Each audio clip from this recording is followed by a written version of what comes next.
Feliz sábado, queridos hermanos. Señor les bendiga, un gozo estar esta mañana nuevamente en la iglesia de Shalom. Aquí ya uno se para, es todo un ritual, póngale espumita, el tapabocas, séquese el sudor. Bueno, gajes del oficio, que nos vamos acostumbrando con el paso de los días. Estuve el año pasado y veo que ya vamos corriendo la pared. La última vez que vi, estaba cerrado allí, todos acá, ahora ya veo que vamos creciendo, gloria al Señor. Y esto me trae gratos recuerdos de una iglesia que plantamos en El Salvador, en Centroamérica, y que arrancamos así, igualmente. Arrancamos con una preconstrucción y con el paso del tiempo fui avanzando, hasta que finalmente se hizo la construcción del templo. Bien, mis queridos, el mensaje que quiero compartir con ustedes en los minutos que nos restan, le coloqué un título que es el título de una película que salió en una de las plataformas de películas muy popular, en Netflix.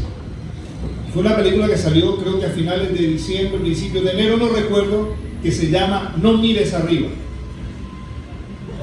Y vi la película, me llamó la atención el título, vi el tráiler de la película, así que dije, vamos a ver qué pasa con la película.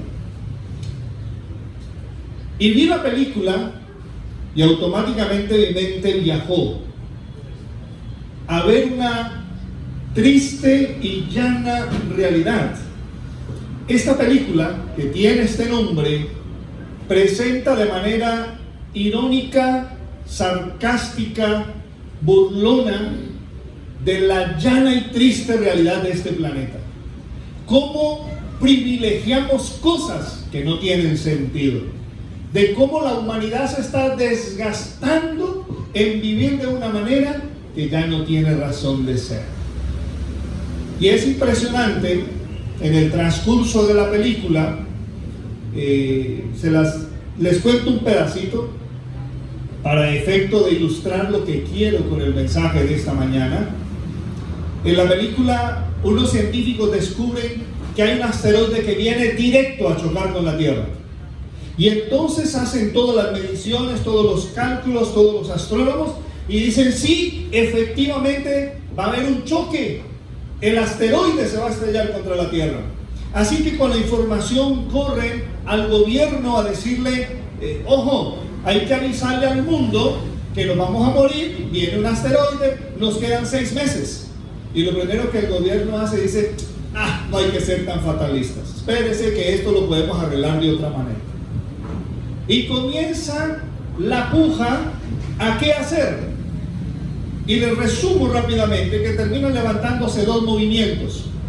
Un movimiento que, guiado por los científicos, que les decía al mundo, miren hacia arriba, ya hay señales, hay evidencia, vamos a morir, vamos a ser destruidos.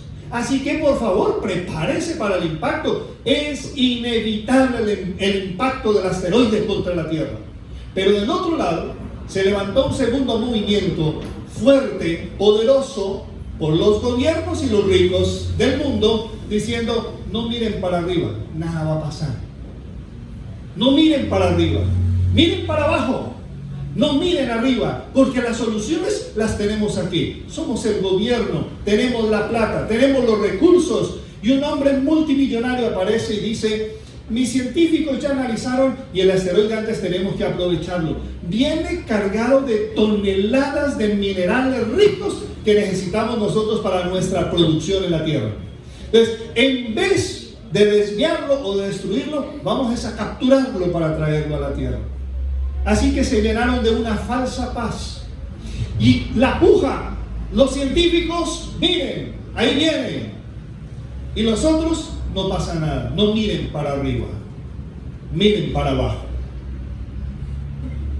El desenlace de la película es que finalmente el asteroide impacta la Tierra, ¿no? Y lo destruye. Pero los únicos 5 segundos valiosos de esa película es la oración que hace alguien al final de ella. Y la copié textualmente. Quedaron solamente 2 científicos, su familia, un amigo y el novio de una de ellas. Sabían que la destrucción era inminente y lo único que hacen es tener calma, se reúnen en su casa, se sientan a la mesa, comen tranquilamente mientras que saben que la muerte viene. Y se miraron y se preguntaron, bueno, ¿y aquí qué hacemos ahora? Y alguien dijo, no, pues hagamos una oración. Y ninguno sabía orar. Solo un muchacho que estaba allí sabía orar. Y él hace la oración. Y esa es la oración que dice en la película: querido Padre y Creador Todopoderoso, pedimos tu gracia esta noche, pese a nuestra soberbia. Que nos perdones a pesar de nuestras dudas.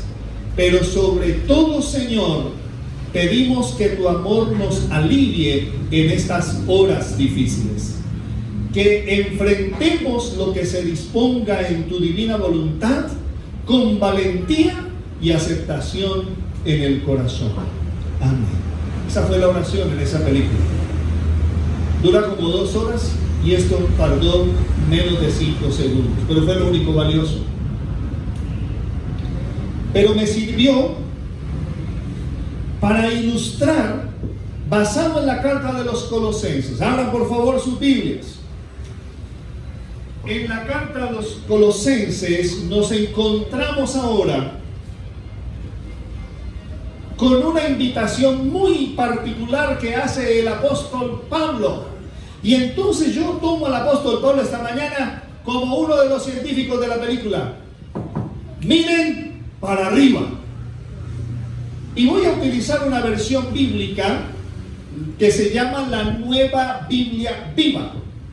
La Nueva Biblia Viva traduce esa porción de Colosenses 1 al 4, vamos a esa primera parte, lo traduce de la siguiente manera: puesto que ustedes resucitaron con Cristo, fijen la mirada en las cosas de arriba. Dice esta versión, por eso la traje esta mañana, me gusta. Miren, fijen su mirada en las cosas de arriba, donde está Cristo sentado junto a Dios en el sitio de honor. ¿Cuál es la invitación de Pablo? La invitación a los colosenses, ¿cuál es? Pongan su mirada ¿en dónde? Arriba. El mundo sigue diciendo que debemos seguir mirando hacia abajo. Pero Pablo nos dice esta mañana: miren hacia arriba, fíjense en las cosas que están arriba, donde está Cristo. Allá, Cristo no está aquí ahora, Cristo está allá. Y hay que colocar la mirada que está allá. Verso 2 de Colosenses 3 dice, me gusta esta versión: llenen sus pensamientos de las cosas de arriba y no en las cosas de este mundo. Me encantó ese versículo. ¿Llenen qué? Su pensamiento. Llenen el pensamiento. ¿Por qué Pablo habla de llenar el pensamiento y no de llenar las emociones? ¿Por qué creen? A ver, de pronto a alguien se le ocurre una idea. ¿Por qué debemos llenar el pensamiento con las cosas de arriba? ¿Por qué Pablo no dice llénense de emoción al mirar para arriba? No, llenen el pensamiento con las cosas de arriba. Y no llenen el pensamiento con las cosas de la tierra. Porque el pensamiento es la razón. Correcto, mi querida doctora. El pensamiento es la base de la resolución del ser humano. Porque recuerden que nosotros amamos a Cristo no por un apasionamiento loco humano de pasiones humanas, sino porque nuestra mente ha reflexionado y ha entendido que Cristo es el Señor, que Cristo es el Salvador. Y por eso hemos aprendido a amarlo a Él. Obviamente que después vienen las emociones, claro, porque nosotros somos un paquete completo, nosotros no somos pedacitos. Así que como paquete completo, cuando mi razón decide amar a Dios, amar a Cristo, mi corazón se llena de alegría, se llena de felicidad y adquiero entonces unas connotaciones diferentes en mi carácter. Así que Pablo nos está diciendo esta mañana, en medio de este mundo lleno de ironías, donde los problemas a veces los queremos hacer a un lado. Estamos viviendo una época de pandemia. Existe, no es una mentira, no es una falacia, es real. Pero muchos dicen, eso no es verdad. Algunos dicen, no, eso es una gripita. Y se ha explicado 20,000 veces que no es una gripita. Es un virus que en determinadas condiciones termina siendo letal. Pero tú puedes ver a través de las redes sociales cómo se burlan, cómo se hacen los famosos memes, ¿no? Se burlan del virus, se burlan de la vacuna, se burlan de los que se vacunan, se burlan de los que no se vacunan, se hace mofa de todo. Y jugamos esa la desinformación. Y entonces nuestros pensamientos se están llenando de las cosas de la tierra y no de las cosas celestiales. Mire lo que sigue diciendo el apóstol Pablo, porque él hace ahorita un paralelo muy interesante. Verso 3, y sigo leyendo de la versión Nueva Biblia Viva. Dice: después de todo, ustedes están muertos y su vida está escondida con Cristo en Dios. Cuando aparezca Cristo, que es la vida de ustedes, también ustedes resplandecerán como Él y participarán de su gloria. Qué hermoso mensaje tiene ahora Pablo para nosotros. ¿Cuál es el paralelo que hace Pablo? El cielo y la tierra. En el cielo está Cristo y está el plan de Dios para nuestra salvación. En la tierra está el plan del enemigo para nuestra destrucción. ¿Cuál eliges? Es así de sencillo. ¿Cuál eliges? ¿En dónde quieres fijar tus ojos? Y el concepto de fijarse habla de contemplar. Y recuerden que la psicología lo ha enseñado de manera muy sencilla. En todo lo que tú te fijas y contemplas, en eso te transformas. La ley de la apreciación y de la total visualización. Entonces, yo estoy visualizando a Cristo, vivo a Cristo, lleno mis pensamientos de Cristo, entonces llego a ser semejante a Cristo. Miro el mundo, contemplo el mundo, me divierto en el mundo, la paso chévere en el mundo. ¿A quién me parezco? Al mundo. Ojo, porque el apóstol Pablo ahora va a entrar a una etapa a decirnos de que nosotros ya hemos muerto. Y me gusta porque en el original, en el manuscrito griego, Pablo habla de haber muerto de una forma continua. No fue un asunto de una sola vez, sino que realmente morimos al mundo todos los días. Es un asunto de constancia continua, permanente. No es un acto, es continuo, es todo el tiempo. La muerte al pecado no es una sola vez. Ay, no, yo ya fui bautizado, ay, ya, listo. No, si de ahí para allá es donde vienen los problemas. De ahí para allá es donde se derivan las luchas. Y por eso es morir constantemente al mundo de pecado, para que también de forma continua, lo dice el apóstol Pablo, su vida permanezca escondida ¿en quién? ¿En quién permanece escondida? En Cristo. Ahí es donde debe permanecer. También de forma continua. No es que listo, ya me bauticé, entonces ya estoy en Cristo y chao. Partes y novedad. No, ahí es donde viene mi constancia para permanecer y todo el tiempo asegurarme que estoy escondido en Cristo Jesús. Dice el apóstol Pablo ahora, vamos a la segunda parte. El siguiente bloque voy a utilizar la otra versión de la Biblia que tengo acá, que también es una Biblia moderna, y esta se llama la Nueva Traducción Viviente. Y vamos a tomar del versículo 5 en adelante. Por favor, todos los que tengan su Biblia sigan la lectura porque es clave lo que viene. Ahora el apóstol Pablo dice que hay cosas que deben morir de manera permanente en nosotros. Mira lo que dice el verso 5. Así que hagan morir las cosas pecaminosas y terrenales que acechan dentro de ustedes. Y por eso cambié de versión, porque me gusta ahora acá esta explicación. ¿Dónde es que están las cosas pecaminosas y terrenales? ¿Fuera de nosotros o dentro de nosotros?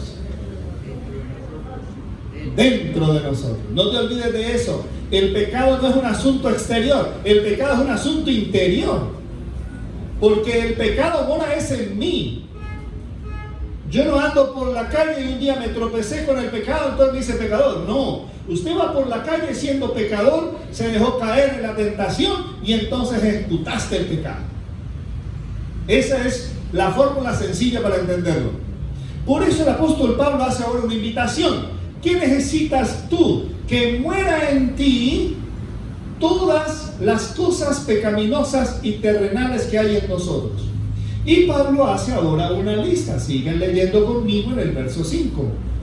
No tengan nada que ver con la inmoralidad sexual, la impureza, las bajas pasiones y los malos deseos.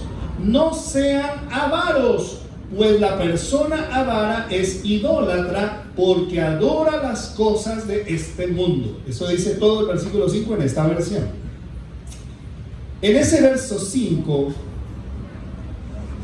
he resumido en 3 categorías los pecados que allí se explican. Los que nacen en nosotros. La primera categoría tiene que ver con los pecados de orden sexual. ¿Por qué? Porque es que esos tienen que ver directamente con tu cuerpo, con tu vida, con tu existencia propia. Y si hay algo que le ha encantado a Satanás es jugar siempre con esa identidad sexual nuestra, en todos los aspectos. Por eso sexualiza la televisión, el cine, la radio, los comerciales, la ropa, todo lo que vemos, hasta la comida. Todo lo permea con un contexto sexual, porque es una forma de mantener las pasiones del hombre encendidas. Y hay una situación muy básica: cuando mis pasiones se encienden, esta ya no funciona. Muy difícil. Pero el enemigo sabe cómo exacerbar tus pasiones, tus emociones, tus sentidos, para que dejes de pensar, de ser proactivo y reaccionar, y entonces vivas en la constante tentación. Y ahí cabe de todo. No vale la pena ni siquiera decir cuáles, todo el ámbito que está en eso. El número 2, las bajas pasiones. Y las bajas pasiones no tienen que ver con lo sexual. Bajas pasiones es todo aquello que me atrae, me motiva, me hace ser más feliz en el mundo, pensando en el mundo que en Cristo. Y no tiene que ser de orden sexual. Los que tienen el hábito del casino y su vida la pierden constantemente en un casino, jugando, apostando. He conocido y he trabajado en procesos de rehabilitación de adictos al juego. Gente que toma todo su dinero y se encierra 2, 3 días en un casino, no duermen, no comen, allá viven. Esa es una baja pasión. Pero no está teniendo sexo, no está teniendo sexo. Tampoco está bebiendo, no está bebiendo, pero está perdido. Porque hay algo que le quita el primer lugar a Dios en su vida, y es el juego. ¿Te das cuenta? Que las bajas pasiones no solamente es un asunto de que se deja usted emocionar en el ámbito de la intimidad. Tiene que ver con todo aquello que se vuelve más importante y relevante que Dios en tu vida. Y el número 3 es muy interesante, es el pecado de la avaricia. Y el pecado de la avaricia dice en esta versión que es igual a la idolatría porque adora las cosas de este mundo. La palabra avaricia en griego, esa palabra dice que significa deseo de tener más. ¿Será que somos constantemente tentados a querer tener más? ¿Qué piensa? ¿Sí o no? ¿Somos o no somos tentados a querer tener más? Y como alguna vez me han dicho, yo mismo me lo he dicho, ¿y qué tiene de malo? Pues ¿qué tiene de malo? Muy sencillo. Te enfocas tanto en querer tener más que te olvidas de las verdaderas prioridades en tu vida. Y ese es el grave peligro. Quiero tener más. Quiero un carro, pero quiero otro mejor que el primero. Y quiero otro mejor que ese. Estoy comprando una camisa, pero ya le eché el ojo a la siguiente que quiero. No me la he ni estrenado y ya vi otra. Vi unos tenis, me los compré, pero ay, es que hay otros tan chéveres. Querer más. No está mal lo que tú te des un gusto, pero eso debe ser guiado por la razón, no por el desborde de la pasión, porque entonces nos volvemos erráticos. Pero si esa lista les parece interesante, viene una más interesante todavía, porque hasta aquí la mayoría de nosotros podemos decir: bueno, gracias al Señor, yo ya no estoy atado a nada de esos pecados, ni de la avaricia, ni de las bajas pasiones, ni de lo orden sexual. Ay, no, ya me libré de eso. Pero espere tantito, vea la siguiente lista que sigue. Miren la lista que sigue ahora haciendo el apóstol Pablo a partir del verso 8. Colosenses 3, verso 8. Pero ahora es el momento de eliminar. Y ahora que dice el apóstol Pablo que hay que eliminar, y me gusta esta lista. Dice: el enojo, la furia, el comportamiento malicioso, la calumnia y el lenguaje sucio. Y en el versículo 9, la primera parte, me llama mucho la atención: no se mientan unos a otros. Esta es otra categoría de pecados. No tiene que ver con la carne directamente, sino que tiene que ver con tu carácter, con mi carácter. ¿Qué dice ahora el apóstol Pablo que tenemos que dejar? El enojo, la ira. ¿Sufrimos de enojo y de ira? ¿Será que sufrimos o no sufrimos de enojo y de ira? A veces nos dejamos indisponer por cualquier cosita. Eso es enojo. Eso es enojo. Oramos en la casa: Señor, bendíceme ahora que voy a salir. Salimos y se nos atraviesa el primero. Eso es ira, es furia. Y no debe existir entre nosotros. La lista sigue diciendo más: el comportamiento malicioso en el griego es tramposo, es decir, cuidado con las trampas. Y en Colombia sí que sufrimos de ese mal, porque aquí vivimos la filosofía de que el vivo vive del bobo. Aquí nosotros al tramposo le decimos: uy, qué man tan habilidoso, eso es un as. Premiamos y elogiamos al que hace trampa y le aplaudimos. Pero si alguien es honesto, decimos: ese sí es mucho bobo. Cuando usted, estos días me pasó, estaba en el cajero automático de Palmetto haciendo la fila para hacer una transacción en el cajero grande. Delante de mí había un señor mayor de edad, sacó un buen fajo de billetes para hacer la consignación. Algo él no entendió que hacía el cajero, se le trabó, no sé qué. Y él se retiró del cajero y me acerqué. Cuando yo me acerqué, vi que el cajero todavía estaba haciendo un proceso. Y se abre la tapa y full paquete de billetes de 100,000. Lo saqué, volteé a mirar para todos lados y dije: bueno, ahora que tengo un dilema, ¿dónde encuentro a este señor? Pero yo ya sabía quién era porque iba delante de mí y ya lo había visto varios minutos. Coloqué el dinero en mi bolsillo, hice mi transacción y me puse a pensar: este señor va a terminar descuadrado, bien descuadrado. Cuando termino de hacer mi transacción, volteo a mirar y el señor estaba otra vez haciendo la fila. Se acercó, yo le dije: mire señor, aquí le entrego. ¿De qué? Esta plata usted la dejó en el cajero. El señor me miró con esa cara de incredulidad, como quien dice: Usted se pudo haber ido. Era casi 2 millones de pesos en billetes de 100,000. Me miró y me hizo cara de gracias, usted me salvó. Los demás que estaban alrededor me miraban como que dicen, este es mucho bobo. Pero en mi mente, en mi conciencia tenía 2 cosas. 1, el dinero no era mío. 2, yo sabía de quién era el dinero. Yo sabía de quién era. Así que delante de Dios tenía una responsabilidad.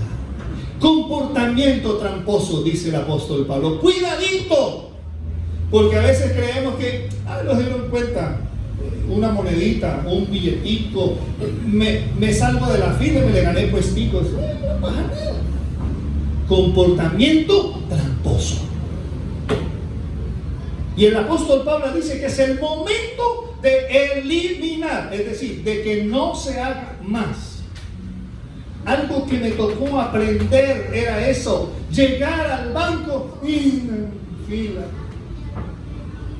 Siempre uno entraba antes al banco y era echando ojo, ¿no? Un conocido, un amigo, a quien que esté más adelante le digo, ayúdame, ven ahí, te paso, haceme el favor. Y si el cajero es el amigo, entonces uno desde acá le hace ojitos y señales y va.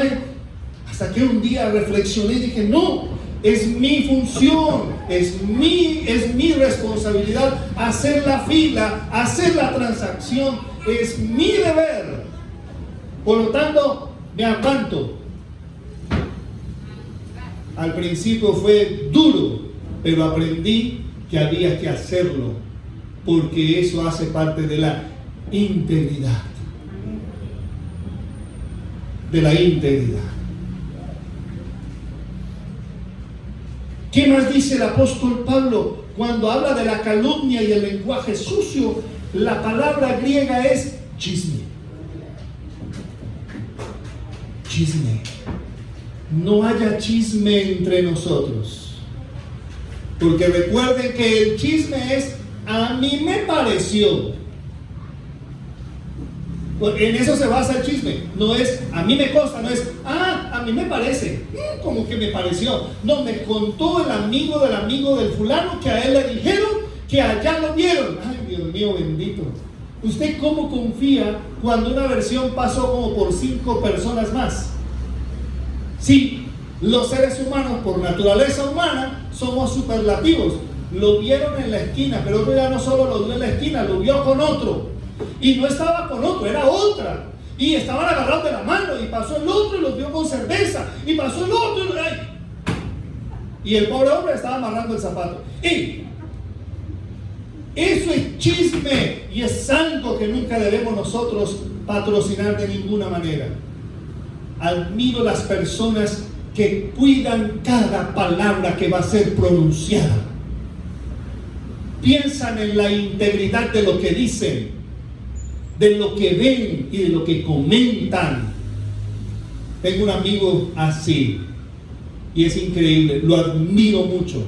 Mide sus palabras, y cuando en alguna reunión alguien comienza como a mencionar algo de alguien, él se levanta y dice con permiso y se retira.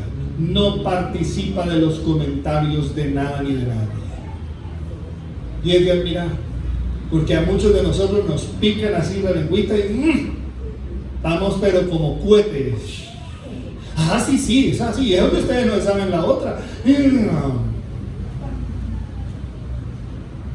Y comemos prójimo venteado. El apóstol Pablo está diciendo que en nosotros tiene que morir el enojo, la furia, ese comportamiento malicioso, tramposo, ese chisme, y algo que me llama poderosamente la atención: no mentirnos entre nosotros. ¿Será que nos decimos mentiritas? Yo sé que sí. Voy tarde y no, es que el bus casi que no pasa. ¿Cómo le parece? No, usted durmió hasta que le supo a feo y se levantó tarde y no lleva tarde. Mentiritas. Esas imprecisiones, aunque sean chiquititas, comienzan a socavar la integridad de mi carácter. Y debemos ser cuidadosos en eso, porque cada vez el enemigo es más sutil para llevarnos en sus trampas. Cada vez corremos un mayor riesgo. Pero vamos a la parte linda, hermosa, preciosa del mensaje de Pablo.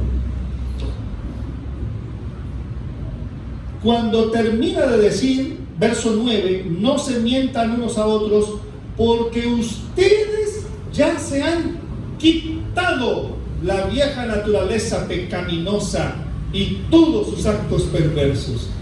Pablo nos ve de forma positiva, no como que lo vamos a hacer, sino como que ya lo hemos hecho.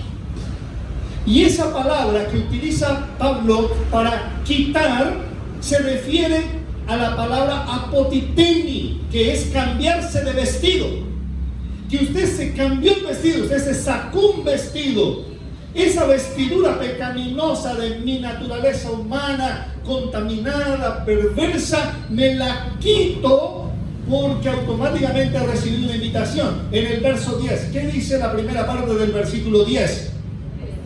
Vístanse. ¿Con la qué? Con la nueva naturaleza. Y se renovarán a medida que aprendan a conocer a su Creador y se parezcan más a Él. Por eso me encanta esta versión. ¿De qué tenemos que estar vestidos? De una nueva naturaleza. Porque ya apotitemi, ya me quité el vestido viejo y no me puedo quedar desnudo. Tengo que tener una nueva vestidura. Y esa nueva vestidura, apotemoi, que es el contrario, es vestirse de nuevo con una naturaleza nueva. Y lo mejor de todo es que esa naturaleza nueva no es hecha por mí, sino que esa naturaleza fue hecha por Cristo Jesús. Y es ahí la razón por la cual nuestra vida termina escondida en Cristo Jesús. Porque la naturaleza nueva, la que ya no tiene pecado, la que ya no se contamina con el pecado, es hecha por Cristo Jesús.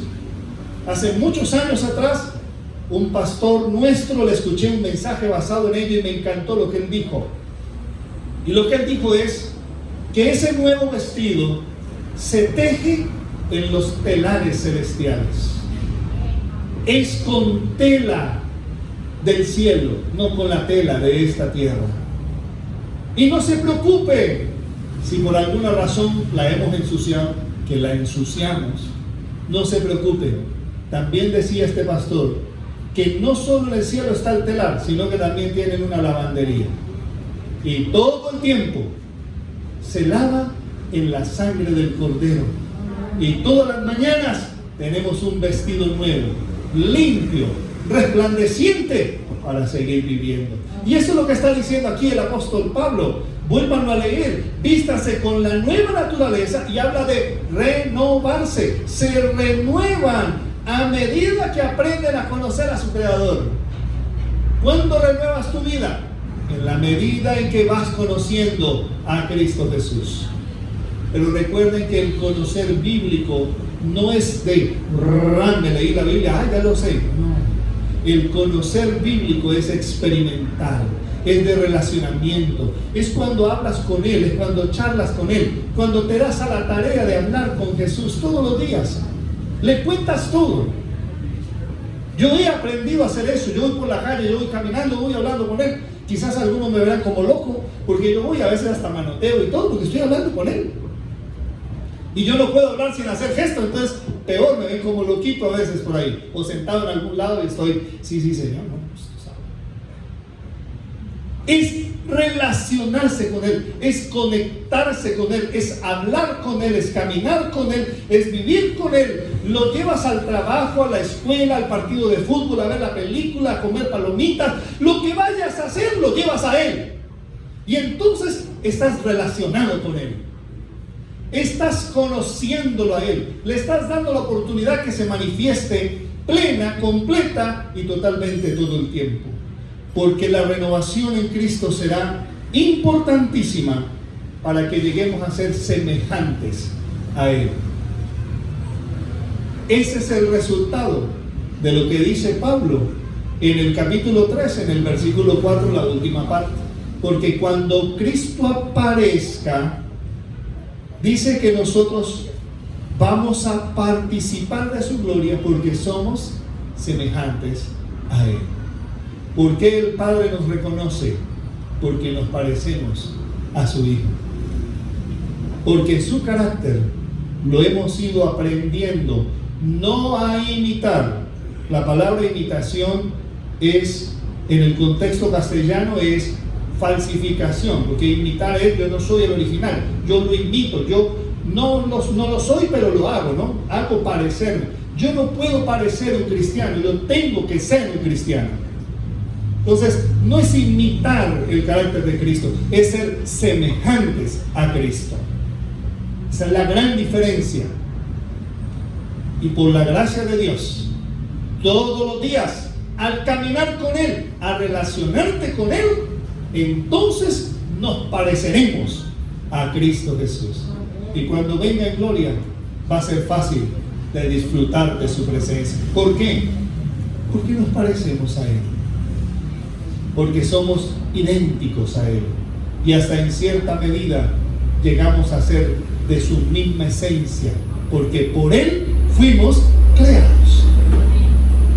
Así que esta mañana terminamos diciendo: mira para arriba. No creas en que no hay que mirar para arriba. Todo lo contrario. Mira para arriba. Fija tus ojos en Cristo Jesús. Ahí está la fuente de la vida eterna. Que el Señor les bendiga esta mañana.